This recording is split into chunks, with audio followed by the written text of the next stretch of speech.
I talked at the top of the program about how we were all warned by the weather forecasters, the officials and bunches of scientists and climate activists and politicians about the super hot, super dry summer we were going to be facing, and they all invoked climate change here and there. Well, as you know, we've had a very, very wet summer so far across wide parts of this country, which has exposed a lot of people to frustrations. Farmers especially make decisions, important decisions, based on these forecasts. I want to bring in live from Adelaide a farmer who's been caught out in this way right across South Australia and with some properties in New South Wales. Again, Tim Burvill joins me live. Great to talk to you, Tim. Tell us first up, when you get a forecast like this about a hot, dry summer, what sorts of decisions might farmers and graziers make that they could later regret? Sure. Well, I guess the one thing that farmers look for all the time to run their business is rainfall, and forecasts of no rainfall are not good for any type of farmer, whether you be livestock or cropper, and so it tends to make farmers very nervous about the future.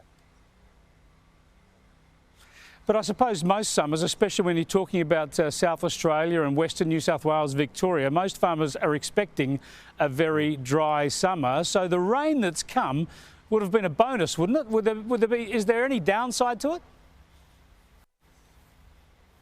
it? Depends on what side of the industry you are in and whereabouts you're located.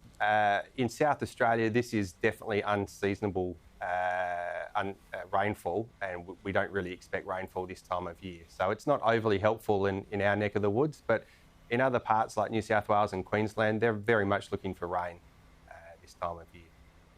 But it's been more so. So would farmers have destocked?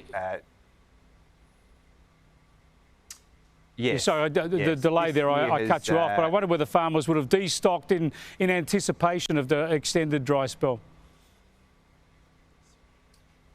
Yes, Chris. Well, this year, all we've had from the Bureau is continual forecasts of dry weather, dry. And unfortunately, they've got it wrong on a number of occasions. They forecasted an extremely dry June, turned out to be a record-breaking wet June. They did the same thing for November, and we had phenomenal rains across a large part of Australia in November, and they did it again for December. And as you can see, well, certainly in my part of the world at the moment, it's been bucketing down with rain. So farmers, unfortunately, did make decisions based on those forecasts to sell livestock. Yeah, they make these declarations with such certitude these days. Now, you've given up on them and other farmers have. Where do you go for private weather forecasts, and why are they more accurate? Well, that's the million-dollar question, Chris. It's absolutely perplexing that an organisation like the BOM, who is funded to the tune of $400 million a year, can't get weather forecasting right. In particular, I'm talking rainfall, and you can have situations where you have small business weather forecasting services that accurately predict rainfall 2, 3, 4 months out in advance. It's a question I can't answer on why the BOM can't get it right and others can without the resources. Well, presumably these forecasters are using the BOM measurements at least. I mean, we all do that. We all know that on their website you can trawl in, you can get everything that's happening in terms of rainfalls and temperatures right around the country. You can see what's happening. So I guess based on information like that, these private forecasters are interpreting it better.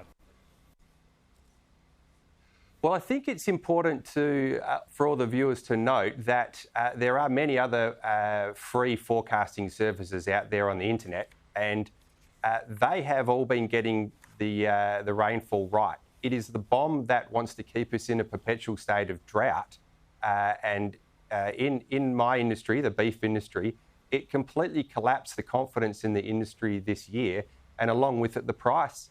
We had an unbelievable collapse in cattle pricing, purely brought on by farmers panicked about an impending drought that the Bureau kept forecasting. We saw prices drop by 50, 60, 70%, and the same thing happened in the sheep industry this year. Dear, oh dear. I hope they're not telling us what they think they want to hear rather than sticking to the scientific facts on this one. Thanks so much for joining us, Tim. I appreciate it there. Tim Burvill, farmer and grazier from South Australia.